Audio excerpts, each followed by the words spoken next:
Dixie Lee Crosby was more than just the first wife of Bing Crosby. She was a star in her own right. A gifted actress, singer, and dancer, Dixie shined on the silver screen during the 1930s, captivating audiences with her charm and talent. But behind the glamour, her life was marked by personal struggles, sacrifices, and a love story that would forever tie her name to one of Hollywood's most legendary figures. In this episode of Celebrity Afterlife, we remember the life of Dixie Lee Crosby and help to keep her memory alive.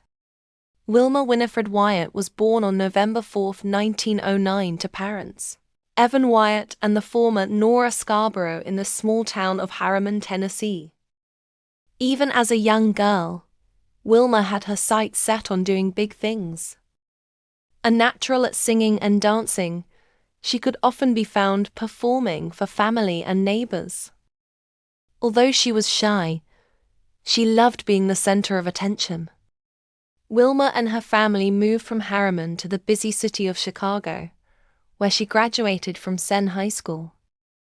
Wilma wasted no time in her quest for stardom and signed up for an amateur singing contest in May 1928, at the age of 19. Feeling that her given name of Wilma Winifred lacked true star potential, she took on Dixie Lee Carroll as her professional name, which she carried until her marriage to actor and crooner Bing Crosby. Dixie Lee went on to win the contest, accepting as first prize the job as a singer at a roadhouse called the College Inn. Dixie Lee was thrilled for this opportunity as it put her front and center, singing to people in the industry passing through the area. It was here that she was spotted by a talent scout and immediately picked up as a traveling member of the Good News Company. From there, she was offered a film contract by Fox Film Studios exec Winfield Sheehan in early 1929, setting her on the path to what she would become most famous for. By late 1929, Dixie Lee was gaining a name for herself in Hollywood. She had a few films under her belt, and her future was looking pretty bright. It was during one of these movies that she met a little-known actor and singer named Harry Lillis Crosby Jr., better known as Bing. Bing fell head over heels for Dixie Lee, and less than a year later the couple was wed. On September 29, 1930, at the Church of the Blessed Sacrament in Hollywood, Dixie Lee Carroll became Dixie Lee Crosby. Their wedding announcement in the newspaper incorrectly reported Bing as Murray Crosby. But the honeymoon ended early, and soon it was apparent that problems between the two were brewing. Starting out, Dixie Lee was the bigger star of the couple, which may have left Bing with a somewhat bruised ego. To make matters worse, the pair were known to imbibe to excess while at parties and other social settings, according to friends. On March 4, 1931, Dixie Lee made a public announcement that the couple had separated and that she would soon be filing for divorce.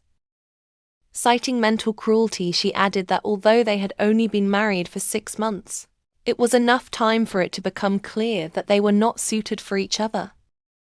She maintained that they were still on friendly terms and she considered Bing a fine boy as a friend, but that she could not be happy with him as a husband.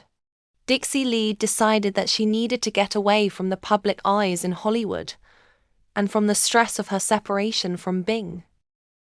So she flew to Agua Caliente in Tijuana for a weekend of fun in the sun with a group of friends. During a heart-to-heart conversation with a girlfriend, Dixie Lee confided that she missed Bing and regretted the entire argument. An hour and a half later, Bing arrived in Agua Caliente, after the friend called him long distance with the news that Dixie Lee wanted to reconcile. The couple would go on to have 4 children, all boys, starting with Gary in 1933, then twins Philip and Dennis in 1934, and Lindsay in 1938.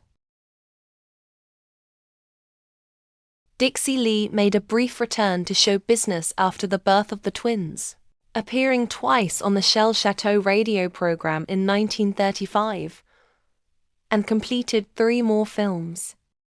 Manhattan Love Songs in 1934, Love in Bloom in 1935, and Redheads on Parade also in 1935, with Love in Bloom being her most notable. She also released the record, You've Got Me Doing Things, a song she introduced in the film Love in Bloom. This was her first record, and she backed it with My Heart is an Open Book.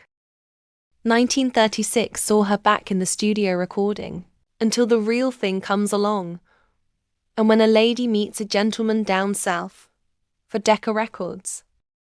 Her last recordings were duets with her husband in 1936, A Fine Romance and The Way You Look Tonight. Afterwards, she retired completely from show business. At the peak of her stardom, Dixie Lee decided that she wanted to be home with her children, leaving Bing to achieve his success without her. As the years went by, this decision weighed heavy on her, leaving her feeling lonely and disconnected from her husband. And while Bing's drinking had lessened, Dixie Lee's often spiraled out of control. Bing was touring the country, recording music and acting in films, and she was alone with the children and dependent on alcohol to make it through the day. In 1941, the couple came dangerously close to divorcing once again, but a move to Toluca Lake, Los Angeles seemed like a new start for the family, and they dismissed talks on the subject. 1942 brought a massive boost to Bing's career when he starred in the timeless movie, White Christmas, also providing the hit title track of the same name. Less than a year later, tragedy would strike, as the family were taking down the Christmas decorations when a freak accident occurred. A short circuit sparked and ignited the Christmas tree and the walls surrounding it. Bing rushed to get everyone safely out of the house, and then all they could do was watch their beloved home reduced to near nothing. Dixie Lee was devastated at the massive loss that included 13 years' worth of possessions and memories. The fire chief estimated the loss at around $250,000, equivalent to $4 million today. The family then moved to Mapleton Drive in Beverly Hills. Dixie Lee's drinking was by this time totally out of control. In January of 1945, she was found unresponsive by Bing and rushed to St. Vincent's Hospital, where he remained by her side through the night. The newspapers cited that Dixie Lee had been hospitalized due to a respiratory infection, although a later article in Picture Goer magazine hinted that she had taken an accidental overdose of sleeping tablets, leaving her life in the balance for over a week. On November 1, 1952, just 3 days shy of her 43rd birthday, Dixie Lee passed away from ovarian cancer. She was laid to rest in the Crosby family plot at Holy Cross Cemetery in Culver City, California. A Requiem High Mass was held at the Church of the Good Shepherd in Beverly Hills. On November 8, 2019, the Tennessee Historical Commission and the city of Harriman, Tennessee, unveiled a Tennessee State Historical Marker near Dixie's birthplace in the Walnut Hill section of downtown Harriman. The 1947 film Smash Up, The Story of a Woman, is loosely based on Dixie Lee's life.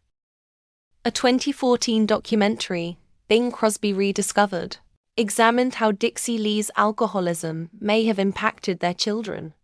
It is highly thought that the twins had fetal alcohol syndrome, based on their physical appearance. Director Robert Trachtenberg consulted a couple specialists at USC, who verified that based on photos of the twins, the pair were textbook cases of fetal alcohol syndrome. Sadly, both twins took their own lives as adults, with Philip passing in 1989, followed by Dennis in 1991. Thanks so much for tuning into today's video. I post new videos every Tuesday, Thursday, and Saturday, so be sure to like, subscribe, and click the bell to catch every episode where we dive into the Celebrity Afterlife.